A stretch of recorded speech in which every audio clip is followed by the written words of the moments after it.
Alhamdulillah, kita insyaallah melanjutkan apa yang kita bahas. Kita masuk pada bab yang ke-6, manhaju ahli bidah wal ahwa. Manhaj ahli bidah wal ahwa, jalan atau metode atau gaya ahli bidah wal ahwa dalam menjalankan agama mereka. Taqaddama dzikru manhaj salaf fil aqidah. Telah berlalu penyebutan tentang manhaj salaf dalam perkara akidah yang barusan telah kita sampaikan. Wa ahammu mumayyizati, dan di antara yang terpenting dari keistimewaan manhaj salaf dalam perkara akidah ini, wa anna ahamma ma yumayyizul manhaj as-salafi fil aqidah huwa hasrut talaqi fi kitabillahi wa sunnati rasulih sallallahu alaihi wasallam wa ayyakuna dzalika muqayyadan bi fahmi salafi salih. Yang terpenting yang menjadi ciri khas manhaj Ahlussunnah wal Jamaah Salafiyah dalam perkara akidah adalah pembatasan mereka dalam hal talaqi, yaitu pengambilan ilmu sumber akidah adalah semata-mata dari kitab dan sunnah Rasulullah sallallahu alaihi wasallam dan diikat dengan pemahaman salafus saleh dalam mewujudkan kitab dan sunnah, disertai dengan pemahaman salafus saleh. Karena ini kunci, dan ini merupakan kunci yang ketiga. Hilangnya kunci ini merupakan setar kesesatan seorang dalam mewujudkan kitabullah dan sunnah Rasulullah SAW. Tanpa kunci yang ketiga ini, maka akan terjadi yas'umuna annahum yad'una ila kitabillahi wa sunnati rasulillah. Mereka menyangka mengajak para kitab Allah dan Rasulullah SAW, padahal hakikatnya mereka membuang atau membelakangi kitab Allah dan sunnah Rasulullah sallallahu alaihi wasallam. Wa 'alal aqs min dzalika manhaju alil ahwa wal bidah. Dan yang berkebalikan dari manhaj yang lurus ini adalah manhajnya alul bidah, alul ahwa wal bidah. Fa inna masdarat talaqi indahum, sesungguhnya sumber pengambilan ilmu bagi ahlul bidah laisal kitab wa sunnah, bukanlah kitab dan sunnah. Wa innama huwa, tetapi pengambilan sumber ilmu mereka mabtada'ahu a'immatuhum wa syuyukhuhum, apa yang dibuat-buat oleh para imam dan syekh-syekh mereka, atau bid'ah-bid'ah yang mereka buat. Summa ta'wilul kitab awi sunnah ila ma yuwafiqu ahwa'ahum, kemudian mentakwilkan kitab dan sunnah supaya cocok dengan hawa nafsu mereka. Makanya al-bidah itu tidak mengenal hujjatun alaih. Apa itu ikhwan? Al-bidah tidak mengenal hujjatun alaih. Iya, tidak mengenal hujah yang mengoreksi pemikiran mereka. Adanya hujjatullah.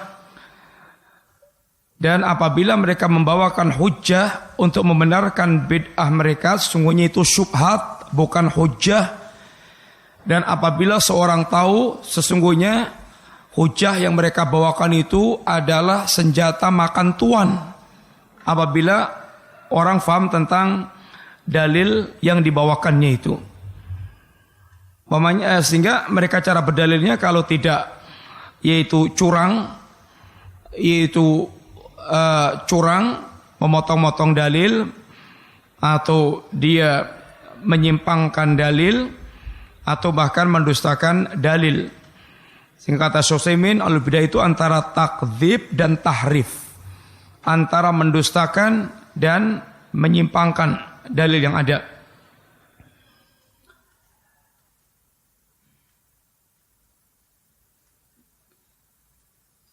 Thumma ta'wilul kitab aw sunnah ila ma yuwafiqu ahwa'ahum wa timaduhum 'alal aql. Dan mereka dalam berdalil itu bersandar kepada akal-akal mereka. Oleh karena itulah sering didapatkan dalil-dalil yang dianggap bertentangan dengan akal mereka, maka mereka lebih mengedepankan, lebih mengikuti akalnya. Dulu ada seorang ulama yang ketika mendapatkan hadis tentang lalat, hadis lalat, kalau petunjuk Nabi bagaimana? Ya, lalat masuk minuman, maka dicelupkan, kemudian dibuang apanya? Lalatnya atau minumannya? Lalatnya dibuang, minumannya diminum. Kata dia, saya lebih percaya kepada dokter kafir dibandingkan dengan hadis ini. Ini menunjukkan tidak taslimnya dengan wahyu dan lebih mengedepankan akal. Yang sesungguhnya ikhwan tidak pernah bertentangan antara akal dengan wahyu, enggak pernah. Akal ciptaan siapa? Allah Subhanahu wa taala. Wahyu datangnya dari mana? Dari Allah Subhanahu wa taala. Dan tidak akan pernah bertentangan antara akal dan wahyu. Seandainya ada pertentangan antara akal dengan wahyu atau dengan nas, ada kecurigaan. Mungkin nasnya enggak sahih atau akalnya yang cacat. Akal yang cacat. Karena akal penuh dengan kelemahan. Akal yang tidak beres. Tapi asalnya tidak ada pertentangan antara akal dengan wahyu. Nyatanya akalnya para ulama berbeda dengan akalnya orang-orang kufar, orang-orang fujar, orang-orang kafir. Akal ada akal mukmin, ada akal kafir, kata Syalbani. Dan cara berfikirnya pun menjadi lain. Wa 'alal ahadits ad-dha'ifah wal wahiyah wal makdzubah 'ala Rasulullah sallam. Dan mereka juga bersandar kepada hadis yang dhaif. Yang Nabi katakan bahwasanya orang yang mereka sengaja ketika telah tahu hadis itu dhaif atau palsu, kemudian dia sengaja berdalil dengannya, dia bisa masuk orang berdosa atas Nabi. Man kadzdzaba alayya muta'ammidan falyatabawwa maq'adahu minan nar. Barang siapa yang dia sengaja berdosa terhadapku, maka silakan dia mempersiapkan tempat duduknya di neraka. Dan berdosa atas nama Nabi berbeda dengan berdosa atas nama selainnya. Karena kaum muslimin hatinya ada menyambung kepada Nabi. Kalau antum bilang qala Rasulullah sallam, ada penghormatan muslimin kepada perkataan Nabi, sehingga dia akan mengikutinya, akan mempercayainya. Beda dengan perkataan yang lainnya. Maka berdosa atas nama Nabi adalah perkara besar. Dan tidak ada alasan.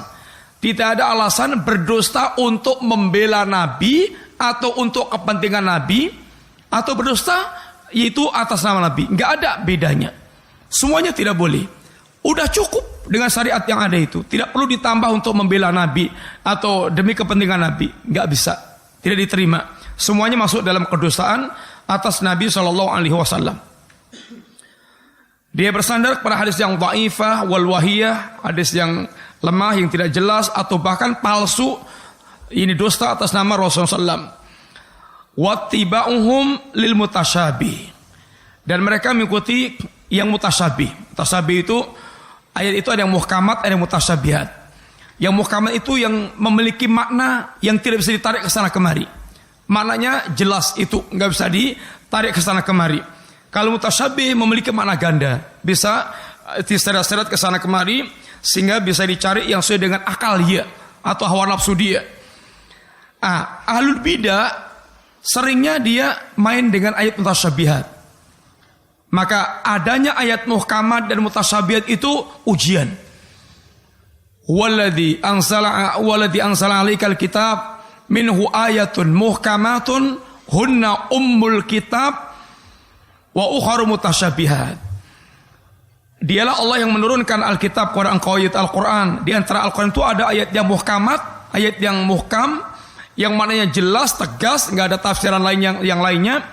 Dan ada ayat yang mutasyabihat, yang samar, yang memiliki makna ganda, sehingga bisa ditarik ke sana kemari. Fa'ammal ladzina fi qulubihim zayghun. Adapun orang yang hatinya ada zaygh, ada penyimpangan, ini fayattabi'una ma tashabaha minhu. Mereka mengikuti ayat yang mutasyabih, ibtigha'a fitnah gimana? Fa ammal ladzina fi qulubihim zayghun fayattabi'una ma tashabaha minhu ibtigha'al fitnah wa ibtigha'a ta'wili. Dalam rangka untuk menimbulkan fitnah atau mencari-cari takwil yang cocok dengan hawa nafsu dia. Kemudian wa tahrifuhum lil adillah, atau mentahrif, menyimpang-nyimpangkan dalil yang ada. Wa ta'wiluha ta'wilan fasidan, atau mentakwil dengan takwil yang fasid. Takwil yang fasid ya tahrif tadi sebelumnya. Maka yaqulu Ibnu Al-Qayyim, berkata Ibnu Al-Qayyim rahimallahu taala, wa bil jumlah, kesimpulannya kata beliau atau di antara intisari perkara, faftiraku ahlil kitab waftiraku hadhil ummah ala 73 firqah innama aujabahu at-ta'wil. Perpecahan yang melanda ahlul kitab dan perpecahan yang melanda umat ini menjadi 73 kelompok firqah, itu terjadi apa sebabnya? Takwil. Jadi takwil ini, dari takwil ini kemudian manusia sesat dari jalan Allah menjadi banyak kelompok, menjadi banyak golongan. Itu berangkatnya dari takwil. Ini takwil yang fasid, takwil yang rusak, itu tahrif. Sehingga di balik tahrif ini adalah hawa nafsu. Sehingga dia ingin menyesuaikan atau mencocokkan dengan hawa nafsu dia. Antum coba lihat, dalam hal asma dan sifat aja, begitu orang mengikuti hawa nafsunya, muncul Jahmiyah, muncul Mu'tazilah, muncul Asy'ariyah, kemudian muncul musyabbiha yang lainnya, macam-macam. Ketika mereka mengikuti hawa nafsu mereka, Jahmiyah, kalau saya tolak semua nama dan sifat. Mu'tazilah, oh enggak, kalau saya tetapkan nama, saya tolak sifat. Kalau Asy'ariyah, oh saya enggak, saya tetapkan nama, tetapkan sebagian sifat, sebagian saya ini tahrif, saya takwil. Sehingga macam-macam, karena itu mengikuti hawa nafsu mereka. Tidak mau kembali kepada bagaimana para sahabat Nabi radhiyallahu alaihim jami'an. Dan dianggap itu yang paling bagus, yang paling benar. Sehingga dari takwil inilah kemudian terjadi berbagai macam perpecahan. Firqah. Wa yaqul Ibnu Abil Izzi Al-Hanafi. Berkata Ibnu Abil Izzi Al-Hanafi, wahal kharajat al-khawarij wa tasalat al-mu'tasilah wa rafadat ar-rawafid wa iftaraqatil ummah ala 73 firqah illa bitakwilil fasid. Bukankah yang menjadikan khawarij itu kharajat, keluar sehingga memberontak penguasa, waqtasalat al-mu'tasilah, dan orang-orang Mu'tazilah i'tizalnya Mu'tazilah, nyempalnya Mu'tazilah, Wasil bin Atha dari Hasan al-Basri, dan rafadat rawafid, dan menolaknya orang-orang Rafidhah terhadap Abu Bakar, Umar, Utsman. Waftaraqatil ummah ala 73 firqah, dan pecahnya umat menjadi 73 kelompok. Itu tidak ada lain sebabnya illa bitakwil, kecuali dengan takwil yang fasid, takwil yang rusak. Sehingga dari takwil ini maka ahlul bidah kemudian tenggelam dalam bid'ah, lautan bid'ah yang mereka karungi, sehingga menjadi sekian banyak kelompok dari setiap bid'ah yang ada. Dari satu induk bid'ah itu kemudian berkembang lagi, beranak pinak menjadi bid'ah yang banyak, karena pemikirannya ini macam-macam. Fahadal manhaj alladhi salakahu ahlul ahwa wal bidah mukhalifun liman haji ahli sunnah wal jamaah fin nadri wal istidlal wa huwa min a'dhami awamil tafarruqul ummah al-islamiyah. Inilah manhaj yang ahlul ahwa dan ahlul bidah berjalan di atasnya, itu dengan melakukan takwil yang fasid, yang dengannya dia menyimpang dari jalan Allah, yang menyelisih dengan manhaj Ahlussunnah wal Jamaah dalam hal memperhatikan dalil dan dalam hal berdalil. Ada dalil dan ada istidlal. Jadi ada dalil, ada istidlal. Amalan itu ditanya, ada dalilnya enggak? Kalau sudah dia datang ke dalil, benar enggak cara beristidlalnya? Karena harus dua, dalil dan istidlal. Yang pertama, pertanyaannya ada dalilnya enggak? Oh enggak ada, berarti enggak boleh diikuti. Ada dalilnya, mana dalilnya? Terus dilihat, ya ini pendalilannya benar nggak? Cara berdalilnya benar nggak? Karena harus ada dalil dan istidlal. Tidak bisa sekedar mendatangkan dalil. Kalau hanya mendatangkan dalil, ahlul bidah semuanya punya dalil, ikhwan. Semua ahlul bidah punya dalil untuk membenarkan bid'ah mereka.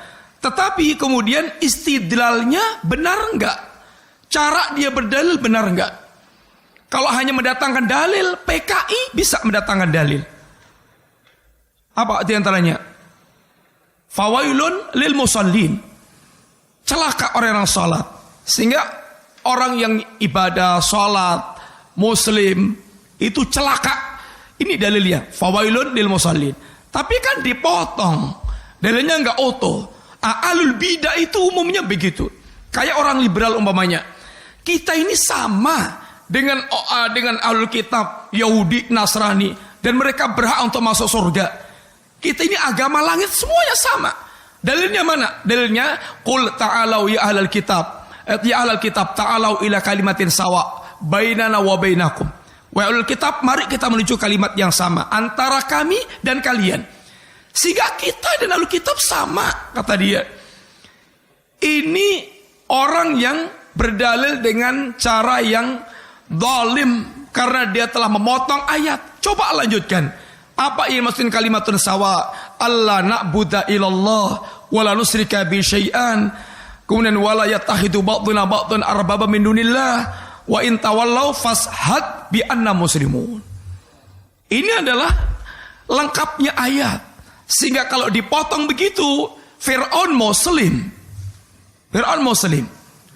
Bagaimana Fir'aun mengatakan, ikhwan, amantu annahu la ilaha illa alladhi amanat bi bani Israel wa ana minal muslimin. Oh, muslim Fir'aun nih, mau matinya dia mengucapkan begitu. Tapi ayat berikutnya Allah katakan al-an wa qad asaita min qablu. Kok baru sekarang ya Fir'aun kamu mengucapkan itu? Dulunya kamu maksiat terus, udah ditolak oleh Allah, udah tutup. Sehingga al-bidah curang di dalam masalah pendalil dan pendalilan. Sehingga menipu manusia, menyesatkan manusia dengan hawa nafsu mereka. Dan ini faktor yang terbesar. Faktor terbesar yang menyebabkan umat ini tafarruq, berpecah belah, yaitu dengan mengikuti ini hawa nafsu mereka dengan sesat di dalam masalah istidlal. Sekarang kita lihat poin yang ketujuh sekarang. Tariqatul khulas wan najah huwa al-ittiba bil ittiba wa tarkil ibtida. Tariqatul khalas ini cara untuk dia selamat. Wan najah, cara dia untuk melepaskan diri dari kesesatan, dan cara untuk selamat adalah dengan bil ittiba wa tarkil ibtida, dengan cara dia ittiba dan meninggalkan ibtida. Ini cara yang menyelamatkan seorang muslim dari kesesatan di dalam beragama. Qala Syekhul Islam fi kitabi Al-Ubudiyah. Syekhul Islam Ibnu Taimiyah mengatakan dalam kitabnya Al-Ubudiyah, beliau mengatakan wajima'uddin aslan. Intisari agama ini dua, katanya. Intisari agama ini dua. Pokok agama ini dua. Allah na'budu ilallah. Jangan sekali-kali kita menyembah kecuali hanya kepada Allah. Kita tidak menyembah kecuali hanya kepada Allah. Wala na'budahu illa bima syara'a. Wala na'buduhu illa bima syara'a. Dan kita tidak menyembah Allah kecuali dengan syariat yang Allah ajarkan. Sehingga pertama tauhid, kedua dengan syariat yang Allah ajarkan. Wala na'buduhu bil bid'ah. Kita tidak menyembah Allah dengan bid'ah. Dengan bid'ah. Tapi kita menyembah Allah dengan syariat yang Allah ajarkan. Dua intisari agama di atas itu terangkum di dalam ayat Allah. Faman kana yarju liqa'a rabbi falyamal amalan salihan wa la yusyrik bi ibadati rabbi ahada. Barang siapa yang dia berharap pertemuannya dengan Allah, ini maksudnya liqa yang khas, ikhwan. Ada liqa yang am, ada liqa yang khas. Liqa yang am, semua makhluk akan ketemu Allah. Semua makhluk akan ketemu Allah. Tetapi ada pertemuan yang Allah murka kepadanya, ada pertemuan yang Allah ridha kepadanya. Ya ayyuhalladzina amanu ya ayyuhal insanu innaka kadhihun ila rabbika qadhan famulaqih.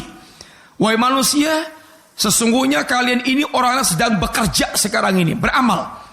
Dan pasti kamu akan bertemu dengan Allah SWT. Ini pertemuan yang umum. Semua manusia akan ketemu Allah, baik dalam keadaan Allah ridha atau Allah murka. Tetapi ayat ini pertemuan yang khas, pertemuan yang khusus, yang Allah ridha dengan dia dan dia ridha dengan Allah SWT. Maka Allah akan menggambarkan kerinduan orang mukmin bertemu dengan Allah. Man kana yarju liqa Allah fa inna ajala lailaat. Barang siapa yang dia berharap pertemuannya dengan Allah, hari pertemuan dengan Allah pasti akan terjadi. Sehingga Allah memberikan jaminan, jangan ragu wahai orang mukmin. Sekarang memang belum, besok melihatnya Allah, pertemuannya Allah masih besok, sabar dulu. Syaratnya kata Allah, falyamal amalan salihan. Hendaklah dia beramal saleh. Yaitu ini syarat yang kedua, beramal saleh. Ini na'budu bima syara'a. Kita menyembah Allah dengan syariat Allah. Wala yusrik bi ibadati rabbi ahada. Ini yang syarat pertama tadi. Jangan dan kita tidak menyekutukan Allah dalam ibadahnya kepada seorang pun. Kemarin telah kita terangkan waktu Daurah Tauhid insyaallah. Faedah ayat ini fala tad'u ma'allahi ahadan. Fala tad'u ma'allahi ahadan. Jangan sekali-kali kamu menyembah atau berdoa kepada selain Allah siapapun. Fala tad'u ma'allahi ahadan. Ini ada dua keumuman yang ditolak oleh Allah. Apa ya kawan? Yang pertama, yang kedua,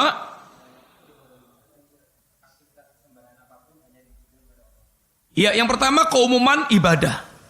Tidak boleh ada ibadah jenis apapun, fala tad'u. Tidak boleh ada jenis ibadah apapun yang ditujukan kepada selain Allah.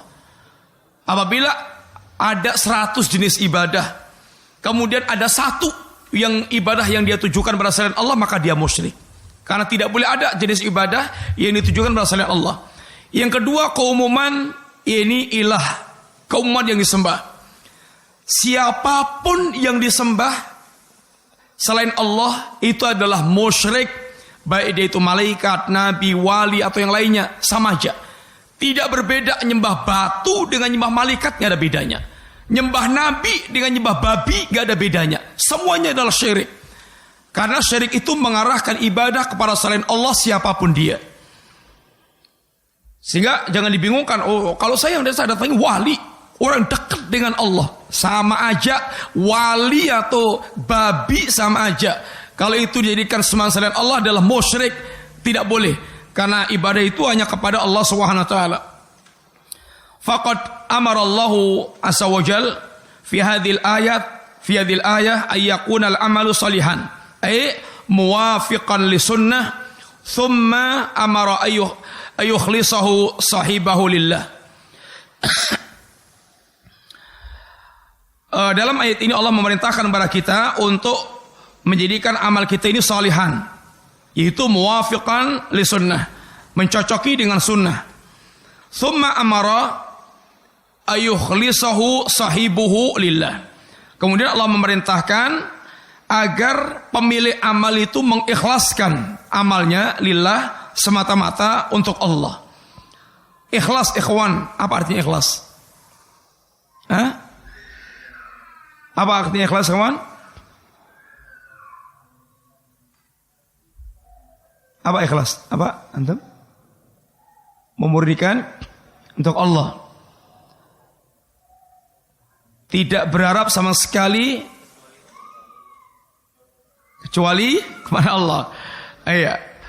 Jangan sampai ikhlas itu pokoknya orang ngarep-arep opo-opo blas. Sehingga sampai orang mengatakan kalau kamu beramal mengharap surga, musyrik. Oh masya Allah. Kalau kamu beramal mengharap surga, musyrik. Berarti Nabi musyrik, sahabat musyrik. Karena mereka semuanya mengharapkan surga. Bahkan memerintahkan Nabi memerintahkan agar kita mengharapkan surga. Bahkan Allah sendiri memerintahkan wasari'u ila maghfiratin wa jannatin ardha samawati wal ard. Allah yang memerintahkan. Ikhlas itu tidak mengharapkan apapun kecuali yang Allah ini sediakan untuk kita. Ikhlas, sehingga harapan dia tertuju hanya kepada Allah Subhanahu wa taala. Dia tidak mencabangkan harapan kepada selain Allah Subhanahu wa taala. Ikhlas. Sehingga Allah memberikan tamsilnya, tamsil yang terbagus, bukan tamsil yang buruk. Ada orang yang tamsil ikhlas itu kayak kamu ke belakang, pelung, udah keluar nggak ingat lagi. Itu ikhlas. Jelek sekali diingatnya. Antum ingatnya waktu makan bisa muntah. Makan ikhlas, ingat WC, muntah. Tapi Allah ngasih tamsil yang bagus. Oh, tamsil Allah ini kayak labanan khalisan. Labanan khalisan, susu yang murni. Yang susu murni ini sesungguhnya mengalir baina damin wa farsin, antara darah dan kotoran. Tapi keluar susu yang murni, gak kecampur sedikit pun. Sehingga yang dimaksud, yang Allah inginkan, ibadah kita murni, tidak kecampuran kotoran. Kotoran syirik atau kotoran yang lainnya. Waqala Al-Hafidh Ibnu Katsir fi tafsirihi, berkata Al-Hafidh Ibnu Katsir dalam tafsirnya, wahadan ruknanil amal al-mutaqabbal. Wahadani, dua perkara ini adalah dua rukun amal untuk diterima oleh Allah Subhanahu wa taala. La budda ayyakuna khalisan lillah sawaban ala syariati Rasulullah sallam. Amal itu harus ikhlas. Pertama, yang kedua sawaban. Ini sawab, sesuai mencocoki syariat Rasulullah sallam. Waqad ruya mithlu hadza anil qadhi, atau rawa mithlu hadza anil qadhi Iyad wa ghairuhu. Dan telah diriwayatkan semisal ini atau dalil yang berkaitan dengan masalah ini dari Al-Qadhi Iyad dan yang lainnya. Yaitu ketika Al-Qadhi Iyad, beliau ini ditanya atau beliau mengatakan bahwasanya amal itu yang ketika menafsirkan ayat Allah SWT, huwaladzi khalaqal mauta wal hayata liyabluwakum ayyukum ahsanu amalan. Ahsanu amalan yaitu ayyukum. Ini ayyukum ahsanu amalan. Ini ayyukum ahsanu amalan yaitu maksudnya adalah akhlasukum wa aswabukum. Akhlasukum wa aswabukum. Yang paling ikhlas dan paling sawab. Ketika ditanya apa itu ikhlas dan apa itu sawab, al-ikhlas makana lillah, was-sawab makana ala sunnah. Ikhlas adalah apa yang semata-mata karena Allah, dan sawab adalah apa yang sesuai dengan sunnah Rasulullah sallam. Wa mimma taqaddam yatabayyana annahu la budda li sihhati ayyi amalin nuridu an nataqarraba ilaihi ila Allah, an nataqarraba bi ila Allah min syartaini asasaini. Dan telah berlalu penjelasan bahwa untuk benarnya amal apapun yang kita kendaki untuk mendekatkan diri kepada Allah Subhanahu wa taala itu dengan dua syarat yang asas. Dengan dua syarat yang sangat pokok. Wala budda min wujudihima mustami'aini. Dan keduanya ini harus berkumpul dalam satu amalan. Apabila hanya ada satu, nggak diterima. Ikhlas saja nggak diterima. Kemudian ittiba aja nggak diterima. Sampai khalisan wasawaban. Sampai ikhlas dan benar. Wala yang faqu ahaduhuma anil akhar wahuma al-ikhlasul ibadah lillahi wahdah wa tajridul mutaba'ah li Rasulillah. Wala yang faqu ahaduhuma anil akhar, dan tidak boleh keduanya itu berpisah dari yang lainnya. Jadi dua-duanya harus gandeng, harus menyatu dalam satu amalan. Wahuma, dan dua perkara itu maksudnya apa? Ikhlasul ibadah lillahi wahdah, memurnikan ibadah semata untuk Allah. Wa tajridul mutaba'ah li Rasulih, dan tajrid yaitu tajrid itu apa namanya? Memurnikan, meliki. Apa tahu meliki enggak? Meliki enggak tahu? Sudah enggak tahu. Apa itu bahasa Indonesianya apa? Meliki apa? Ya kayak maksudnya itu ya semata-mata itu ittiba kepada Rasulullah SAW. Qala ta'ala, Allah berfirman, fa'budillaha mukhlishan lahuddin. Sembahlah Allah dengan memurnikan ibadah Anda kepada Allah dalam mewujudkan agama ini. Wa qala ta'ala wabtaghi fima ataqallahu daral akhirah. Carilah kampung akhirat dengan apa yang telah Allah berikan kepada Anda. Wala tansa nasibaka minad dunya, dan jangan lupakan bagian Anda dari dunia. Wa ahsin kama ahsanallahu ilaik, dan berbuat ihsanlah Anda sebagaimana Allah telah berbuat baik kepada Anda. Carilah kamu akhirat, yang mencari kemurnian apa yang disediakan Allah di kampung akhirat, mencari apa yang telah Allah sediakan untuk seorang mukmin dari kampung akhiratnya. Dia semata-mata dia mengikhlaskan ibadahnya untuk Allah, mencari apa yang ada di sisi Allah SWT. Adapun dunia, jangan kamu lupakan, karena dunia ini tempat kehidupan kita, dan Allah memerintahkan kita untuk mencari karunia Allah berkaitan dengan dunia ini. Tetapi tidak boleh dunia merusak kita. Artinya dunia Allah ciptakan semuanya untuk kita. Langit buminya Allah tundukkan untuk kita. Untuk apa? Untuk beribadah kepada Allah. Allah ciptakan kita untuk apa, ikhwan? Untuk beribadah kepada Allah. Allah ciptakan dunia seisinya untuk kita. Alam tarau annallaha sakhkhara lakum ma fis samawati wa ma fil ardi. Tidakkah kalian perhatikan bagaimana Allah telah menaklukkan semua yang di langit dan di bumi, menundukkan untuk kalian. Sehingga manusia dengan akalnya bisa menundukkan langit, menundukkan laut, menundukkan darat. Dan Allah jadikan semua yang di bumi, kata Allah, huwaladzi khalaqalakum ma fil ardi jami'an. Allah ciptakan untuk kalian semuanya, semua yang di bumi. Sehingga untuk manusia, supaya digunakan apa? Supaya untuk beribadah kepada Allah SWT. Tetapi syaitan merusak manusia. Harusnya dunia itu dipegang untuk beribadah kepada Allah. Di syaitan merusak manusia. Manusia menjadi budak-budaknya dunia, bukan lagi menjadi budaknya Allah SWT. Wa qala sallallahu alaihi wasallam fil hadisil qudsi, dan Nabi bersabda dalam hadis qudsi. Hadis qudsi hadis yang diriwayatkan Nabi dari Allah SWT. Itu alladzi yarwihi an rabbih. Hadis yang Nabi riwayatkan dari Allah, sehingga Allah berfirman, ana akhna syuraka, saya zat yang paling tidak membutuhkan serikat, ani syirki, dari kesyirikan, dari serikat yang ada. Faman amila amalan asyraka ma'i fi ghairi taraktu wa syirka. Barang siapa yang dia beramal suatu amalan yang dia menyekutukanku dengan selainku, aku tinggalkan dia dengan serikatnya itu. Maka di akhirat kelak, kata Allah, yakni carilah pahala, mintalah pahala kepada syuraka. Apakah kalian akan mendapatkan pahala yang Anda inginkan? Ini seruan Allah kepada orang-orang mereka menyekutukan Allah dalam beramal.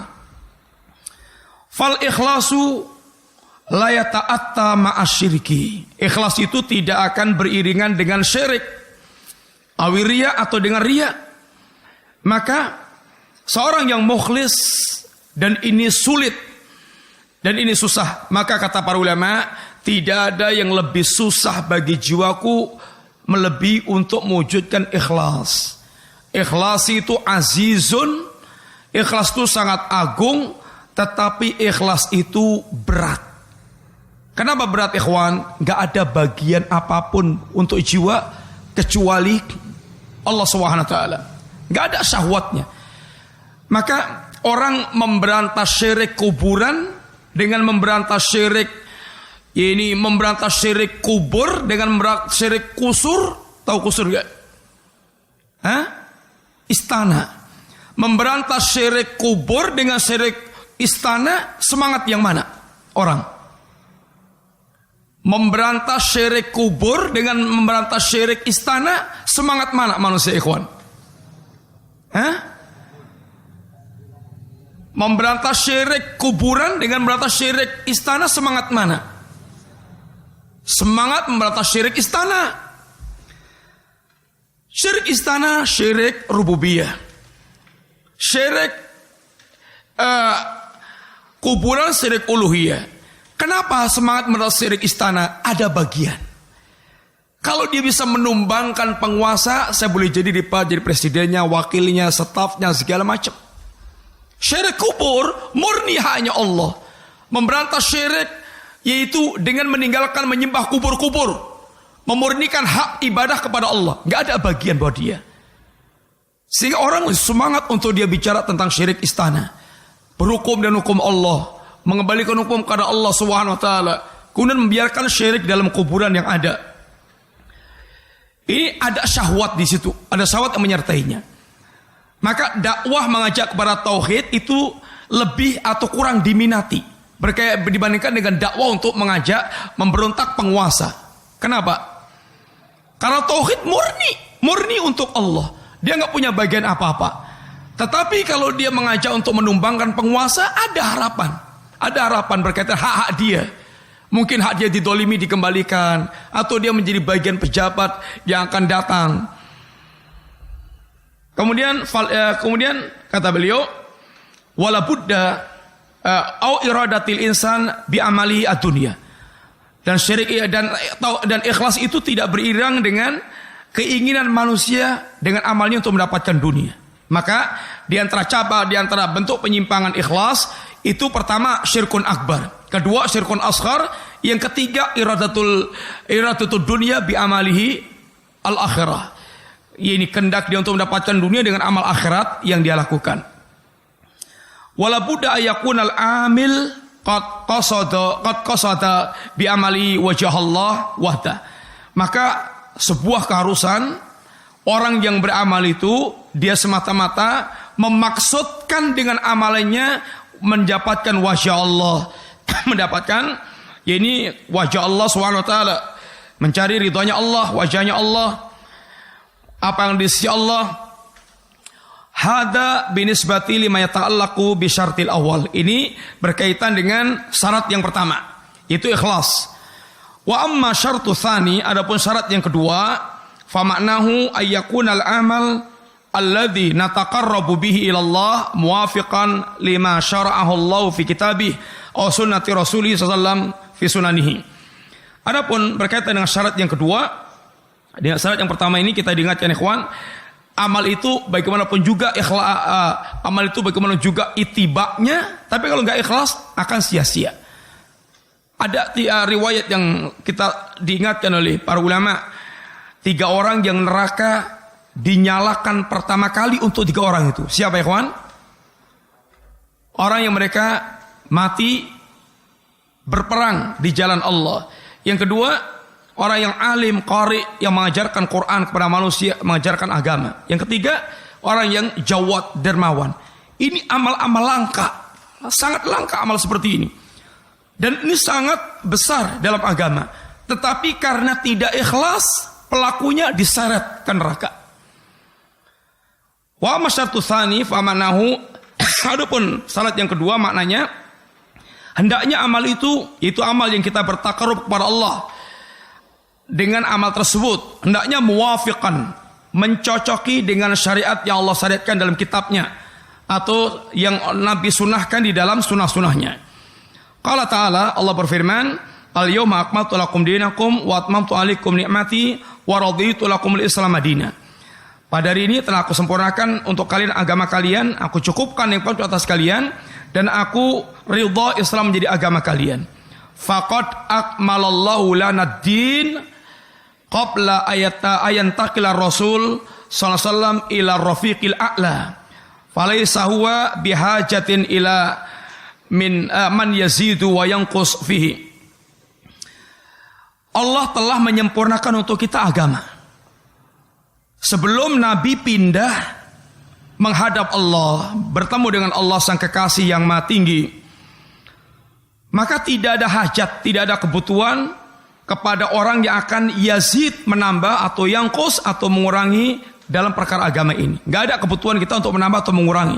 Udah cukup, udah sempurna. Maka pelaku bid'ah ini ada di antara 2 kemungkinan.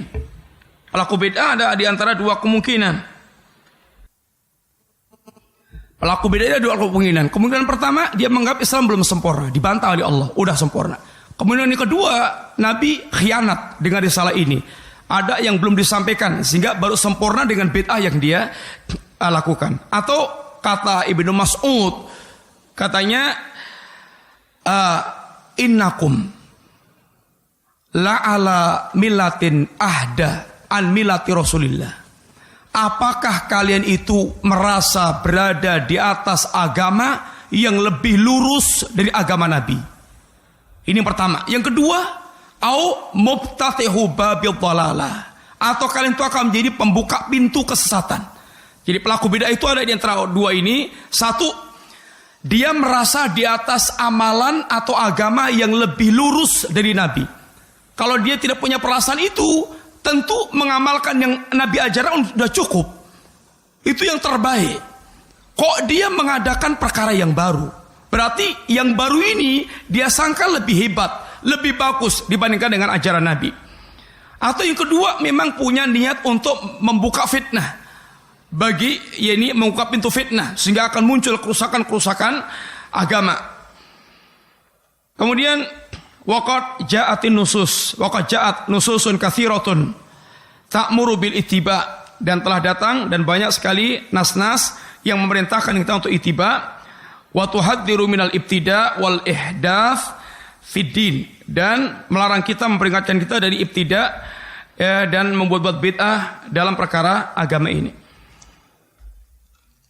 Konfilah kita cukupkan sekian dulu ya. Minta maaf, udah jam 1 dan saya mau pergi. Ini dulu ikhwan, insyaallah kita lanjutkan besok. Mudah-mudahan selesai, insyaallah selesai. Yang penting ngebut itu aja.